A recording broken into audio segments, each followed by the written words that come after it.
We keep the doors open through donations, through fundraisers, through events that we have. What's interesting is we just had a workshop, and you know, really everything we do for the families, it's free.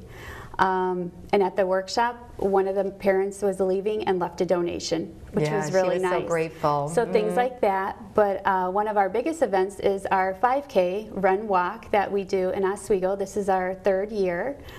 And we get a lot of funds from that to help us keep the doors open. Yeah, so we really need as much participation as possible from the community, and because and sponsors, because it's one of our largest fundraisers. And I want to ask you a lot about that specific event, but before we focus on that, let's just talk about how many people walk through your doors. And I know that it's something that, it's your life work, it's your mission, and we're glad that you are here. Thank but you. I think that people would be surprised to realize how many lives have been touched through Celebrate Differences in the last, 7 years or 8 years? Hundreds of people. We don't really keep a number. Right. Yeah. Our contact list is over, I think, 1,400 or 1,500 people now. We don't actually track the number of people that are walking through the doors and that we're helping, but it's definitely it has to be somewhere around 1,500 because we get their information from them. So yeah. It's something that we're working on, starting to track numbers so we can get a better idea. But all I can tell you is we help lots of people. There's more and more every day. We get more telephone calls, more schools are contacting us. We have a program called Celebrate Friends that we go out into the schools, and we it's almost kind of like anti-bullying, but it's how to be friends with everybody and really teaching empathy. And last year we did it at 1 school, and we're already scheduled to do it at 3 this year. So we're just getting out there, and more people in the community are knowing about us and the programs that we're offering, and we're reaching out to more people. Yes. And I cannot get over the thought that this is something that, that God said was needed on the planet. Really. And it's a unique foundation that you have created. It is. It's something that I had never heard of, and I know that there's a lot of governmental agencies that may, service people in need. You have groups like Easter Seals and stuff like that, and special foundations for certain diseases, but nothing as unique as Celebrate Differences. And it's truly something that I think is worth celebrating. That's one of the reasons that I like being here at Fox Valley today, is because we can celebrate these wonderful things that are here in our community. And we're talking with Marissa Yelenosky. She is, of course, do you have an official duty other than Yes. I just started working with Rebecca. I'm one of the first people that she's been able to hire to work with her. So that's wonderful because of a generous sponsor, Thrivent Financial.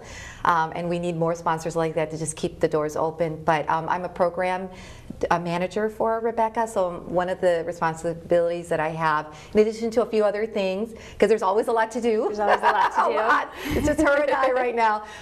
It's build the program. So we're building a lot of the programs to make sure that they're meeting the needs of the people that we're serving.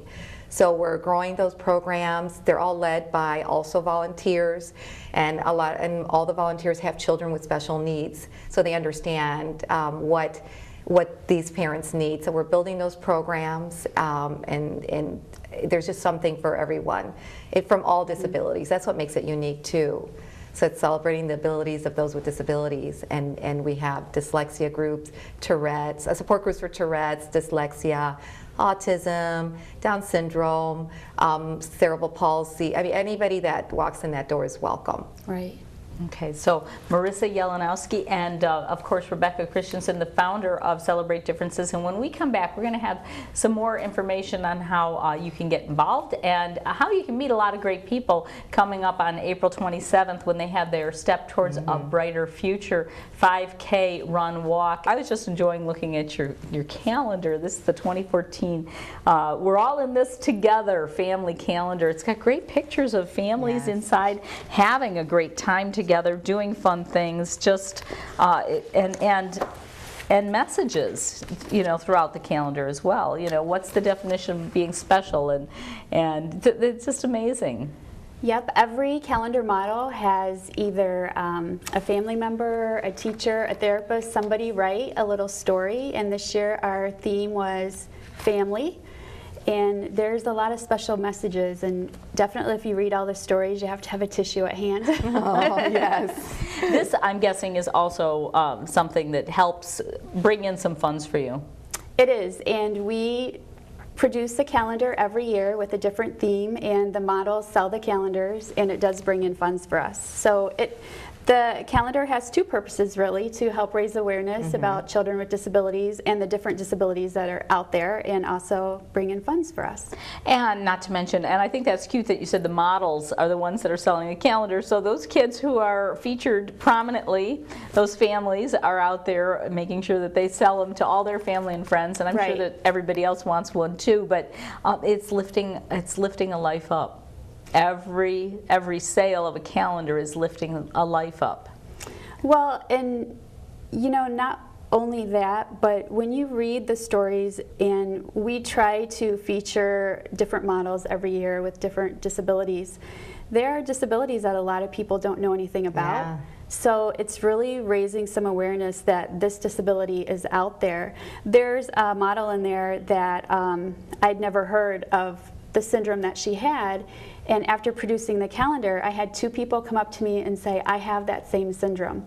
And it's actually a rare syndrome. So it's just a real eye-opener when you read the stories and read about the different disabilities and how it's raising awareness in the community, because people don't even know that those disabilities exist.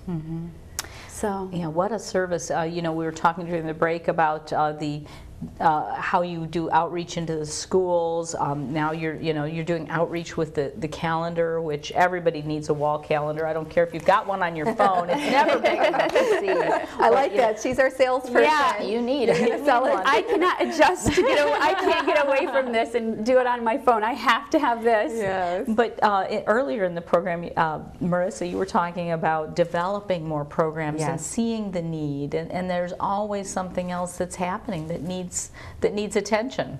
Oh, definitely, definitely. You'll see that with our workshops too. Rebecca had mentioned some of them, but right now with the new Common Core programs in the schools, a lot of parents are concerned about that have children with special needs. So we brought in an IEP boot camp instructor to help families navigate through that whole system, because there's just so many changes. But one of the things we discovered that actually we have a lot of rights as families, as parents with children with special needs. Our children have a lot of rights in the school systems. But whatever we think that they're needing or talking about, we try to make sure that's there for them. So we're hearing a lot of that. And a lot of it's just helping our children socialize, finding a place where they can be themselves, and then giving them skills. We have an art workshop coming up with an illustrator who's a published illustrator. He's donating his time, donating all the materials. Jack Foster, he's amazing. He's going to come in and help our children, our teens and preteens with autism, and they're going to learn about careers in illustration. They're going to have an art workshop. It's all free. They're going to get all the supplies. They're going to get to take them home with them. They're going to get to socialize, all these things that they need so that they can grow and just as they get older, have some skill sets so they can be independent as possible. And that's one of the things that Rebecca really, I know that one of her missions is to make sure that her son Ryan, when he's older, that he's able to be as independent as possible and have his own career and just, and have a place to be and a place in society. So many things I want to ask you, and I know we're going to run out of time in this show, but one of the things that you had mentioned was big dreams. Yes. Yes, big dreams for the organization, big dreams for my son, big dreams for everybody like my son. For the organization, we really try to focus on programs from birth through adulthood that's really going to enhance their lives so they can have a life just like anybody else. They have hopes, they have dreams, they have goals. They're just going to have a different little path to get there. So we want to be able to grow our programs, grow the center, not only here in Kendall County, but reach out in other areas as well. and really just try to give them what they need so they can have the best life possible. We're actually going to be starting some programs in Central Illinois, and we are going on a meeting on Friday to look at starting a transition program for young adults where, you know, these kids get done with school, they're in the school system till age 22, and a lot of them after that are just sitting at home.